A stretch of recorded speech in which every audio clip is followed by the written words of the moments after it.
Hi, my name's Mike Foster. I'm CEO of Twin Valley Telephone in Miltonville, Kansas. Thursday, before 4th of July weekend, I was driving down I-70 at 75 miles an hour on my way to the lake. I was in the right-hand lane, and there was a lot of traffic. 40 yards in front of me and in the left-hand lane was a semi with a flatbed trailer that ran over a half sheet of construction plywood, 1 inch thick. That draft from that truck levitated that plywood, and it started heading towards my windshield. When people tell you that in a situation like that things slow down, they're not lying. They truly do. At about 6 foot out in front of my windshield, I could very clearly identify this as 1 inch thick plywood that was used in concrete forms because it had all the oil all over it. About that time is when I put my hand up. I turned my head to the left, got as close to the door post as I could. The plywood hit the edge about 10 inches below the center of my windshield, shattered it down. I could still see through the sides in front of me, and plywood went on over the top of my truck, and I kept going right on down the road. I never slowed down. I never hit the brakes. There was nothing I could do. And as I was driving on, I got to thinking, my gosh, I didn't even get scared. And I thought about that for a while. And I got to thinking, if I would have known that was going to take place 12 to 16 months in front of that event, I would have been scared to death. I wouldn't have been able to sleep at night wondering if I was going to have somebody with me, if my wife was going to be in the passenger seat, if I was going to have a back seat full of grandkids, if the thing was going to come clear on through. If I'd have hit it about a half second earlier, it would have flattened it out, and it would have most certainly gone through the bottom part of the windshield. If it would have gone through the bottom part of the windshield, anybody in the passenger seat was going to die. I'm going 75 miles an hour. I'm probably going to be hurt, and there's going to be a wreck. It's going to be horrific.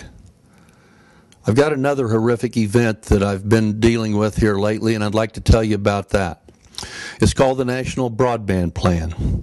It's going to be just as devastating to our industry and just as deadly to many, many, many of our companies.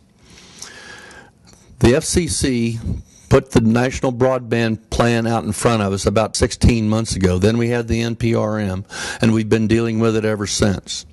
The associations fought a good fight for a long time, but this is not like anything we've ever faced. And they realized that, and they put together and began planning a national public opinion campaign. That campaign began with a meeting with some Kansas companies in early May. I'm so proud of what the associations have done since then. They've put together op-ed pieces. Senator Dorgan has written pieces for us. They've put together all the tools that we need to get organized and get this thing fixed. The problem is we don't have enough of our peers engaged. There's still a very large group of companies out there that believe that our associations are going to fix this thing. That the FCC all of a sudden is going to start listening to us and use one of the plans that's been delivered to them. We've given them everything they've asked for, and they continue to ask for more. This thing is going to get passed before the end of the year. It's either going to pass 4-0 or 3-0, depending on the makeup of the commission.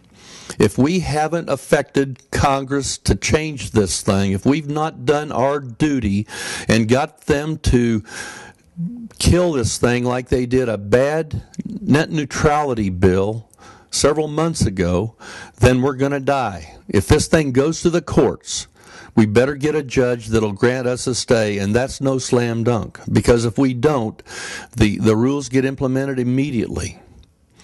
And if the appeal process takes 2 years, then there'll be several companies, even if we win, that will already have gone away.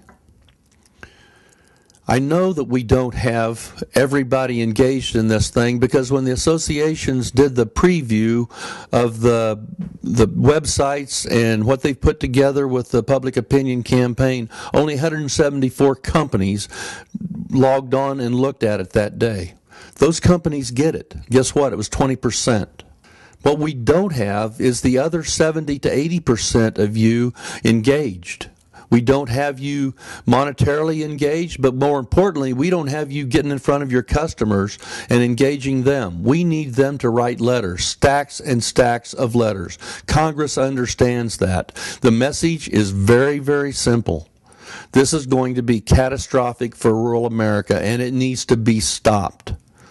You need to kill it, and then we'll all get in a room and talk and come up with a plan that works and doesn't destroy an industry.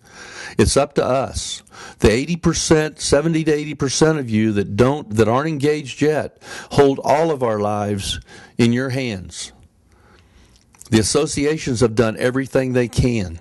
They've done everything they can. They know how critical this is. If we don't help them, help ourselves, we're going to die, a great number of us. At the end of the day, you want to be part of the group that can look yourself in the mirror and say, I did everything I could. It doesn't mean we'll be successful. It's just all we can do. We've got to keep fighting, and we've got to all keep fighting. At some point, folks, we're going to have to draw a line in the sand. I have a great line, but 900 of us have got to draw it. Not 200 of us. They won't even pay attention.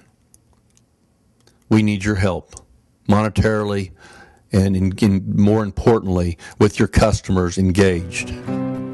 Thank you.